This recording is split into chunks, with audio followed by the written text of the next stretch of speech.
Okay, hi everybody. Thank you so much for joining us this week's Snack and Chat, Adopt for Life's weekly Facebook Live, where we explore topics that are top of mind for families formed by adoption, kinship, and customary care.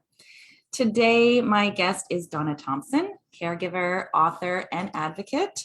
And we're going to be talking about caregiving and creating your circle of support. My name is Chantal. I'm community engagement liaison with Adopt for Life. And whether you're watching this right now live, or maybe you're watching this later on replay, I want to thank you for taking time to be with us. Feel free to put your questions or comments in the chat, and we'll do our best to get back to you and get your questions answered.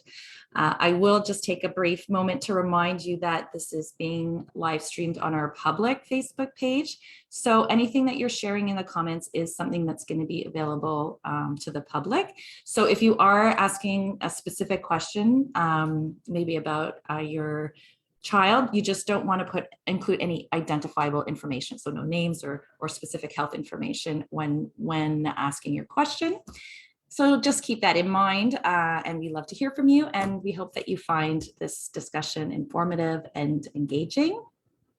I'm just going to introduce Donna Thomson, as I said, is a caregiver, author, and advocate, and her experience was shaped by caring for her son who has cerebral palsy, and for her mother who died at age 96 after living the last part of her life with dementia. Donna is the co-author of The Unexpected Journey of Caring, the transformation of loved one to caregiver, also author of The Four Walls of My Freedom, Lessons I've Learned from a Life of Caregiving. Donna is co-designer and co-instructor of the Family Engagement and Research course and facilitator of the Caregiving Essentials course, which both are at McMaster University.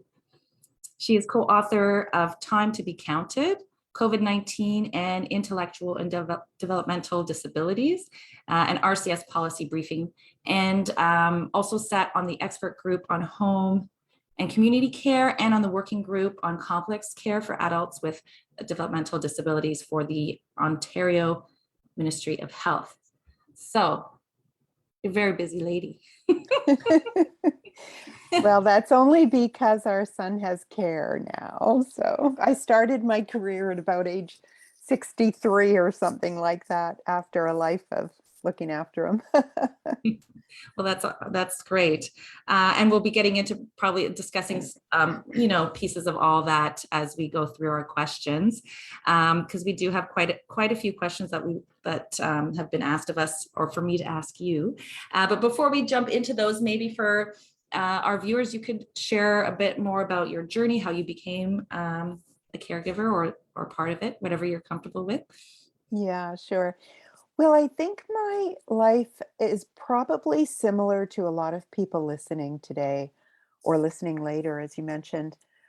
I somehow was born under this star, and I am what I would describe as a serial caregiver. I was a teenager, about age 16, when my father had the first of 3 strokes, and I helped my mom look after him at home until he died young at the age of 54 in 1975. And then my mother remarried later. My stepfather had Parkinson's, and then my mother developed dementia. Our son Nicholas was born in 1988 with cerebral palsy, and he is very medically complex.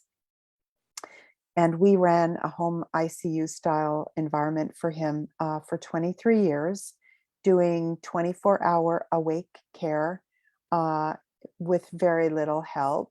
I'm sure a lot of people listening will identify with this journey. And then when Nick was a teenager, he was on palliative care at that time. He's doing actually much better now at 33 than he was then as a teenager.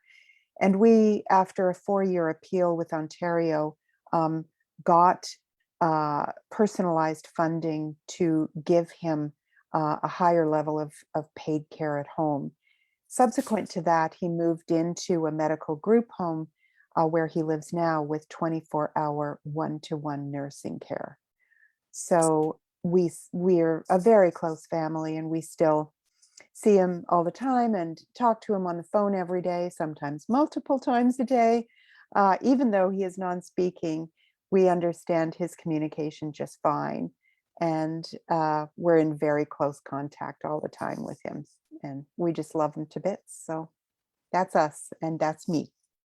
Well, thank you for sharing. That's lovely. So I wanted to talk more about the topic of creating a circle of support. So maybe just starting with what is a circle of support? I mean, just to get to start at the basics, why it's so important, and how does somebody just start doing that? hmm Well, I think we all have circles of support, but we don't call them that. We call our circles of support my sister, my best friend, my next door neighbor, my parents. These are natural supports, and they're so natural, so ubiquitous that we don't often see them as a circle of support. You know, a friend of mine who works in this field uh, said that caregiving is often like cooking. It's so daily, it's like breathing, but cooking, I think, is a good analogy because we all have to cook, but some of us microwave a frozen meal, and some of us may have cordon bleu training. There is such a wide, uh, difference between the way different people prepare food and the extent to which they need to involve energy, time, planning, and work at cooking. So circles of support are a bit like that. We all, as I said, we all have natural circles of support, but sometimes when we have someone with quite significant care needs in the family, we're so focused on those care needs and the support networks that we had before we had someone in our family with care needs. Those people may fall away. It is natural to become more and more isolated as a family when care needs introduce themselves, or when care needs are progressive. So, when in the context of caregiving and disability, parenting children with disabilities, we need to be intentional and very, I don't know if this is a word, but planful about our support networks and identifying who in a network that we are creating for supporting us, who is going to be truly helpful, who will be there, who can we depend on, and how then can we coordinate those people to be helpful so that no one person is overwhelmed, everybody knows how to be helpful, and that the help that they offer is what you actually need. It's like a project, and it's like any project, it needs project management. And managing, some people listening today will be doing project management without calling it that. Like you'll have um, a calendar or a blackboard in your kitchen that says on Tuesday, my 10-year-old has gymnastics after school. On Wednesday morning, I'm teaching my son how to make his own lunch. So Wednesdays is that day. Whatever it is you're doing in your family, you're kind of scheduling it. You're telling everybody what's going on so everybody's in the loop of information. The same can be said of a network of support.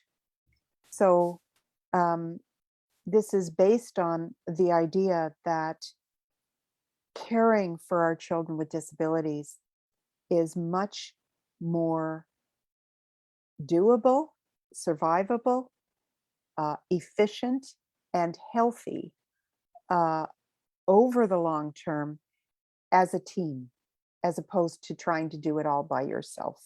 Um, it's impossible over the long term, as I found out myself.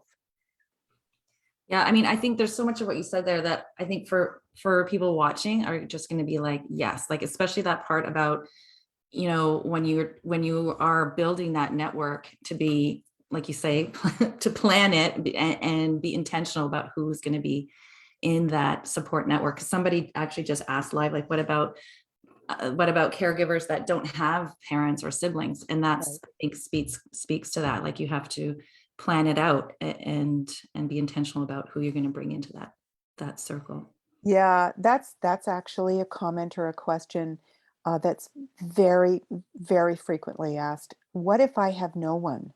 Mhm. And I think, you know, a network can absolutely begin with one person. And the trick, there, building networks is a bit like putting potion into a magic pot and trying to figure out how to not overwhelm a person. That'll make anybody run very quickly, especially if a parent is feeling very overwhelmed and you're asking for help and you say, I just need help. I mean, I'm repeating what I have said in my own life to my friend. You know, I remember my friend asking, well, how can I help? And I said, I don't know. I just need everything. I remember saying that. That was not actually, it did not have a good outcome for me or my family. Um, and I think so. We need to identify one person who has ever said, if there's anything I can do. The person you like the most, or the person who lives the closest, or the person who understands you best, and choose one thing that person can do once a week. And so you need to start with strict sort of guidelines around the roles and responsibilities of person number one in your network. And being able to structure a helpful role into the family calendar of someone who is helping you, whether it is your next door neighbor or whether it is um, someone who is a casual friend but seems to want to help. Creating the circumstances whereby this person can move into your family and actually perform a role that is truly helpful takes a bit of sort of discipline in terms of making sure that their role is ring fenced and doesn't become overwhelming, or we call this a clean transaction of care. And when people are asked to help, it's so funny. I think really people do want to help if they know you and they have had a previous relationship with you that is caring. I remember my mother-in-law when our son was born. My mother-in-law, Jean, she was just a lovely person. And she died, I don't know, can't remember how many years ago, maybe 20 years ago, but she was just wonderful. But she looked at the situation that was going on in our house with our son's medical needs. And she was just like, oh my God. She used to say all the time, now, if there's anything I can do, but I'm sure there's nothing I can do. Like she said that all the time. And one time after Nicholas had surgery, and it was just unbelievable what was going on. And um, And I said, she said this to me on the phone, if there's anything I can do, but I'm sure there's nothing I can do. And I said, actually, Jean, could you make us a banana bread? And she said, of course, I'd love to make you a banana bread. She said, she laughed and she said, I thought you were going to ask me to change his surgical dressings or something. And I said, no, I'd never ask you to do that, but we sure would love a banana bread. So I think that story kind of shows that if you help people understand that they can be helpful by doing something that they would normally be doing for themselves anyway, and that all they need to do is make two banana breads and deliver one to your door. This is this was very helpful, and it helped her understand that she could be helpful. And so she expanded her repertoire of helpful actions. This is such great information. And I think the way that you're laying it out kind of in this sort of, you know, is going to be really, really helpful for people that are watching. And like you say, like framing what is helpful, you know, like if you're already at the point where you're so overwhelmed and you say to someone, I need help with everything, then it's important to recognize that you're you're past the point. Like you know what I mean? Like don't wait until you're overwhelmed to ask for help, I guess is what I'm saying. Yeah, and asking itself, that's a subject for a whole other day. Yeah. Asking for help is very hard for many of us. And so, uh, Especially when you're the caregiver, because you're used to being the person that does things for other people. So then you like, what do you mean? mm, I have to ask for help? Like, what? yeah. Well, the other thing is that many people, myself included, really used to believe that if I asked for help, it was trumpeting to the world that I couldn't do it, that I was, that my son was a burden, and I did never wanted anybody to think that. And I didn't want to say that I'm a lousy mom because I can't do all of this by myself, and that there was some failure of love and loyalty to him and to our family by putting his dependency needs and the burden of his dependency needs uh, out to the public generally. And, it took me a long time to change my mind about that and understand that team personal support networks and thinking of that as a part of your life as a new kind of operating system is a way that puts me in charge still because I'm the CEO of this personal support network. But it's also an acknowledgement that this is not a sprint with our kids, it is a marathon, and that other people in the family need support too and need my support as my daughter needed me, my husband. So uh, you you can't split yourself up in such tiny pieces that there's nothing left. So Well, thank um, you for sharing that because I think for a lot of parents and caregivers to hear that's important. yeah, and for people who aren't used to asking, um, I find that the first asking for help is the hardest one. And the easiest thing to ask for, I find that most people say, yeah, I think I could do that, is to ask a neighbor whom you know, would you be my emergency contact? If something goes wrong at home, could I call you to help me out in the case of emergency? Could you do that? Most people would say, yeah, I think I could ask that because um, it's not uncomfortable to ask a neighbor if they could help me, say, look after my other kids or something like that in the case of emergency. This is not an ongoing responsibility, but I think most everybody would say, of course, I'll help you in the case of emergency.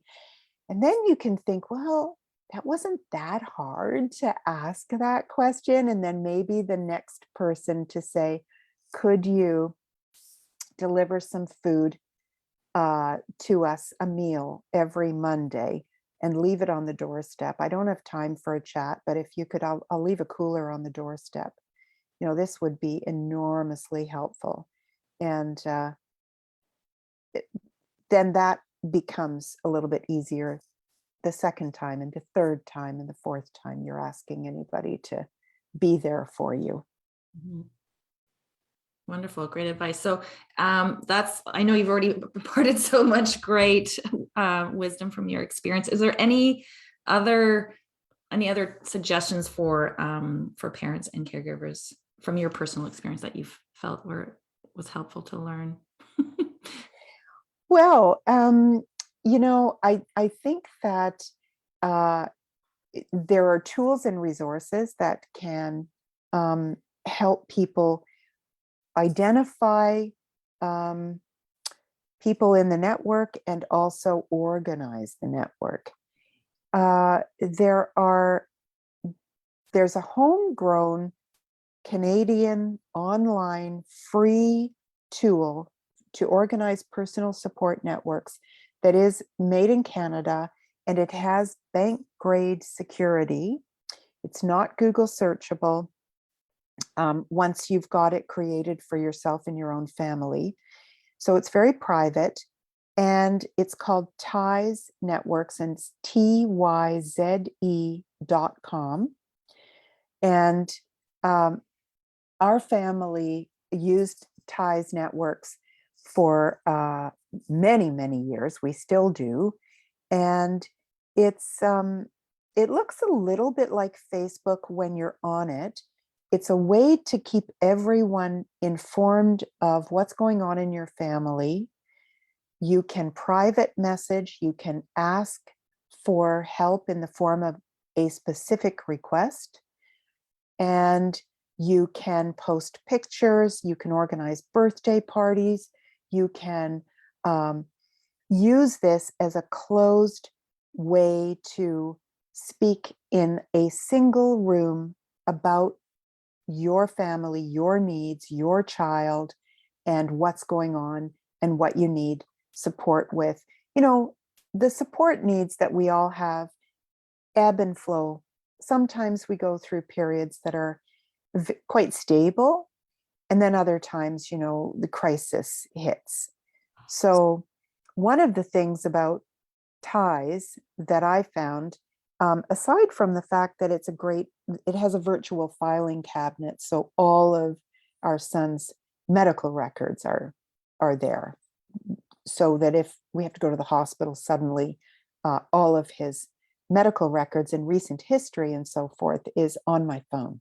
Amazing. And his medication lists and everything. Health card number, all of that is in my phone. So, and it's in the phone of all the other people who are in the network. So in the case of those of us who have personal support workers, maybe teachers, therapists, even our GP is on our Ties network. Mm-hmm. So it has that level of security that if your healthcare providers or therapists or people like that in your life are willing to agree to be part of a Ties network, you really truly can have wraparound communications, which is super handy. You don't have to do 55 emails to tell everybody that this thing that just happened. That tool alone seems invaluable. Yeah, well, it's certainly come in handy for our family. I'm just going to close the door here because my husband just came in. And yeah, so but it's not the only one either. For much more informal friends and family tools, lots of people use lotsofhelpinghands.com or caringbridge.com. These are or even a Google Calendar, a shared calendar, or an email list that is for your, people do this without realizing that what they're actually doing is organizing their network. We don't call it that when it's our friends and family, but that's essentially what it is that I'm talking about, is figuring out how to have a communication strategy, how to identify your needs and how to get your needs met in a way that is going to be efficient and not overwhelming for people in a helpful role. So that's great. Those are great resources. I'll make sure that all those are in the chat later. I did put a couple of them in there, but I'll make sure they're all there too, so people can do some research too and see what works best for them. You touched on it a bit at the beginning, so I do want to get into, because we do hear from our community of parents and caregivers that they do often or sometimes feel isolated when they're in that role, and that the work that they're doing often feels invisible, or they feel invisible, or but at the same time overwhelming. So any advice for people that are like in that journey currently? Mm-hmm. Oh, yeah, we do. We are invisible. We feel invisible because we are invisible. We are so always working for the good of our kids. And um, the extent to which all of this work happens privately at home, most of our work is private work. So one resource that I think is, I would say it's almost transformational, is an idea that a fellow called Rajiv Mehta came up with. And he used to be a NASA scientist, and now he does caregiving. And he created this thing called Atlas of Caregiving, and the website is atlasofcaregiving.com. And the tool that I want to talk about is called Caremaps, care mapping. And on the website, it gives you all of the instructions to draw your own care map. And then there's a whole bunch of questions you can ask yourself about what you see on your care map. So your family is in the middle. All of the people who support your child would be drawn on the periphery. People, your parents may live in another city, in another province, so they'd be a little further away on the piece of paper. But all you need really is a pencil and an eraser to draw your care map. And then they give you the questions to ask yourself. For example, who would replace me if I wasn't there to look after my family? And you look, asking this question is a very, very difficult question for everybody to think about. But if you're looking at a picture of everybody in your life, it's so helpful to think, well, who's missing from my care map? Who could I add? What role would they have? And many people who do a care map say, once they've drawn it, gosh, I have more support than I realized. And it's a very illuminating exercise. And other people, there's so many stories on the website of people in wide variety of caregiving circumstances have done care maps, and they've recorded their reactions and their learning from doing it. And I remember reading one woman, Maria, I think her name was, said, I realized looking at my care map that I was doing everything for everybody, but nobody was helping me. So she said, I really did not realize it before I looked at my drawing, how much I was giving out and how little was coming back to me. So she decided to change her breakfast routine in her house. She had been making all the meals, doing all the shopping all the time. And it was a Hispanic household. And sometimes these roles are cultural as well as uh, gender related, and also just out of habit. So she sat down, she showed the care map to her husband and her kids and said, this is not working for me. We need to change and have some of those lines going back to me. I need support from you. And I'm going to think about ways that I can get support from other people who are present in my map. So I think this is a very good starting point to draw it out and have a look at it and ask these very good questions about, what does the care map mean? And if I need to change my circumstances, what can I do? How can I begin to do that? And it's very helpful to have a group of people look at it with you and share it with your service providers or with your family or with your best friend or with another parent and say, gosh, like, this is not sustainable. Like, nobody, I don't see any arrows towards me. And no wonder people don't see me or not helping me, because this is the current situation and it needs to change. So what are we going to do? And thinking that through with someone who, maybe a social worker, it could be a GP, it could be a therapist, it could be your best friend. Again, it could be another parent who really understands the situation and some of the challenges. So it's a great tool. Sounds like a great tool. I mean, I think, like you said, like you can be so caught up in the busyness of doing that Yeah. to have it there just in visual representation could really sort of make a person stop and go, okay, yeah, no, this can't go on like this forever. It's so true.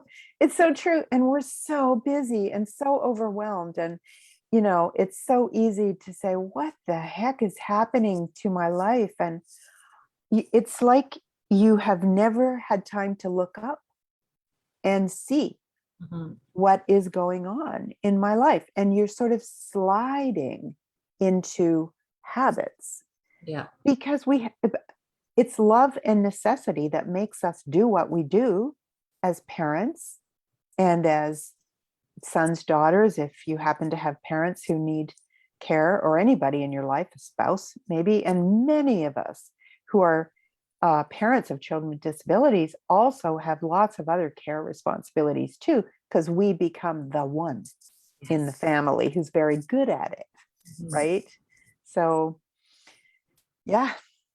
And then it's really hard to say, how can I even begin to manage this? Because I don't have time to look up and take a long view of what's going on. So we have no perspective on any levers of change at all. But the care map helps you figure that one out. That's great. So I put that link in there so people can check it out. It sounds like it's like a must do on your list. It is good. So we touched on it a bit when I read your bio, and I did want to make sure we have time to talk about the course, or one of the courses, I guess, that you were facilitating at McMaster University, which is the Caregiving Essentials. Maybe you can take some time to tell us a bit more about it. Yeah, sure. I'd love to. I am a big fan of free training for family caregivers. And it just burns me up that we don't have more of it. If anybody listening has any, kids who are technologically dependent, for example, a whole bunch of machines keep our son alive, and they were all given to us by the Children's Hospital. And, after surgeries, here's a G tube and go home, and here's the feeding pump. And, here's 15 minutes of instruction and I'm sure you'll be fine. Like, no, I got home and I was just like, oh my God, I forgot absolutely everything they told me. I had to go back to the hospital. Like, no, I mean, I'm so sorry. I'm so sorry. I'm so sorry. I'm so sorry. I'm so stupid. I'm freaked out that my son just had this surgery and that he has to have a tube. I can't understand what you're telling me. I need support. Like, this is outrageous what is expected of us in these nursing duties that we receive no training. Only the professionals get training. Well, you can tell I'm quite passionate about this. It's just I was like, whoa, I touched her. it's so fair. It's so unfair. So It is anyway, luckily, rightly to be passionate about this. yeah, luckily at McMaster Continuing Education, there's a great director there who said, we can do something about this. We can make a free online course called Caregiving Essentials for Families that will teach a lot of like medication management, navigation of complex systems of healthcare, self-care strategies that are realistic and helpful, and discussion board webinars. It's all free. And then also there's another course too that when COVID hit, I was talking to the director and I said, it is really outrageous that the only infection prevention and control training courses are for professionals when 87% of all care in Canada is done by families. So we need an infection prevention and control, or IPAC, training course for families online, and it has to be free. So we created that one too.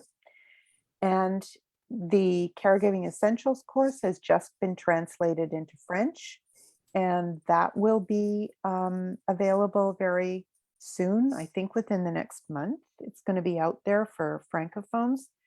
So yeah, it's great. And I invite anybody to just Google Caregiving Essentials McMaster Continuing Education, and you'll find it, register, take it. Oh, and the other exciting thing that I really love about that course too, is that we just started, we're just launching a new program that if you take the course and you do the online quizzes and you pass the quizzes at the end of 4 modules, you get what's called a micro credential. So if you already know most of this stuff because you've been doing this job in your family for a long time, you can whiz through the course and get university credit for it. And for your lived experience, which I think is radical and fantastic, and addresses this issue of, I've been doing this work in my home, in the privacy of my home. I've been invisible, but I'm going to create a LinkedIn account and I'm going to put this on my LinkedIn because thank you very much. I've been working really hard for, however many years, and I've learned a lot of skills over the years, and people should be rewarded for that. They should. And like you say, I think you said it was 87%. I mean, yep, that's a large portion of the population. Oh yeah. Yeah, it sure is. Well, that's great. I think those are, like you say, essential courses, and that they're free, and Yes. I think that's fantastic. I also want to talk a little bit about the writing that you do. I mentioned when I read your bio that you co-authored a book, you wrote your own book. So there's, you've also been on a lot of podcasts. You've been facilitating webinars, workshops, you write a blog. You're obviously very passionate about the topic. So I would encourage people, if you haven't, to go to donnathomson.com, and you can learn more about all the writing that she does and the advocacy there. Are there any other resources or things about those books that you've written that you want to share with people that might be on the fence of whether this is something that I should read or not read, or just a bit more background about those books or your blog or whichever you prefer to talk about? Sure. Well, I'll talk about the books a little bit. So the first book that I wrote, The Four Walls of My Freedom, I was really interested in how and why society generally, and taxpayers who've never met us, should support families like my family and children like my son who will never be employable. And um, so I was looking for, how do we have a good life within circumstances of disability and challenges, a lot of challenges. And why should other people care about us? So what is the human worth of my son? And I did a lot of research for this book in moral philosophy and what makes people human, because there are some philosophers who would argue that people with cognitive disabilities are not human. And so therefore, it's okay to rape disabled women, for example. You know, this would be Peter Singer and Jeff McMahon from Princeton University, who are animal rights activists, and they are saying these things publicly. What? So, Like, I'm sorry, but I'm just yeah, really shocked me yeah, there. yes. So I was interested in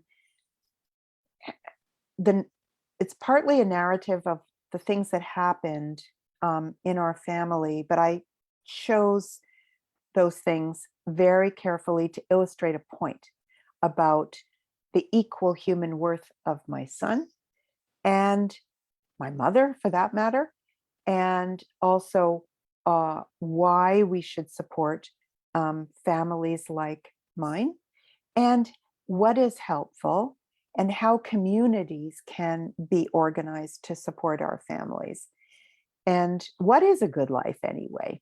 So um, there's a well-being index and so forth that's part of the four walls of my freedom.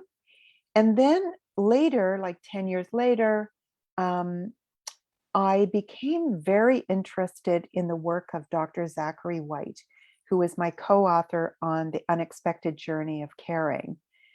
And he is a professor at Queen's University in Charlotte, North Carolina. And I discovered his blog and I thought, holy cow, he is so original. And he is talking about something called care literacy. He's a communications prof, and his specialty is family caregiving.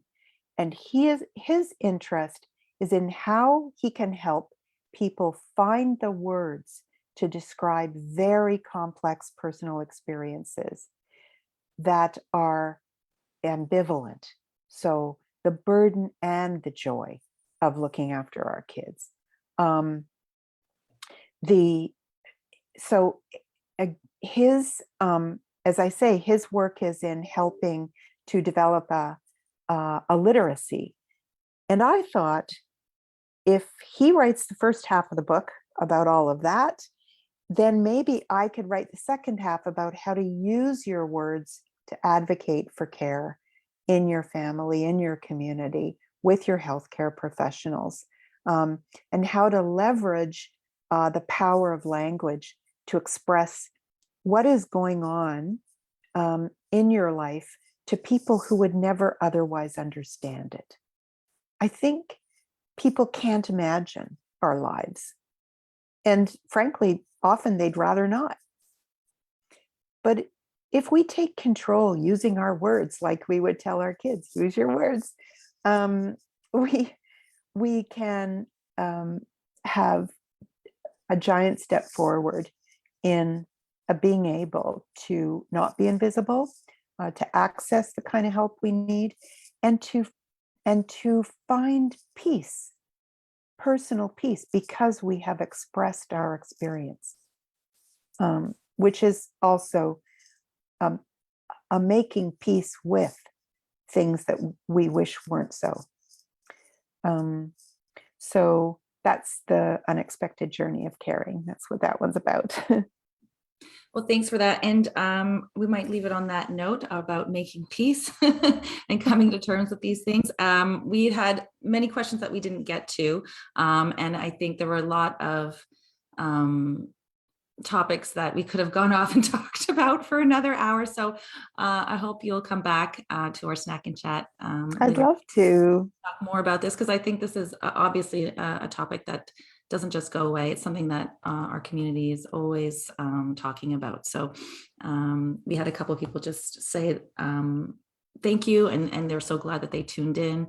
And I know as this gets viewed on replay later on, we'll have more comments like that. So I just wanted to say thank you for your time today, and thank you for sharing so much of your personal journey and so much great wisdom from your lived experience. It's very appreciated.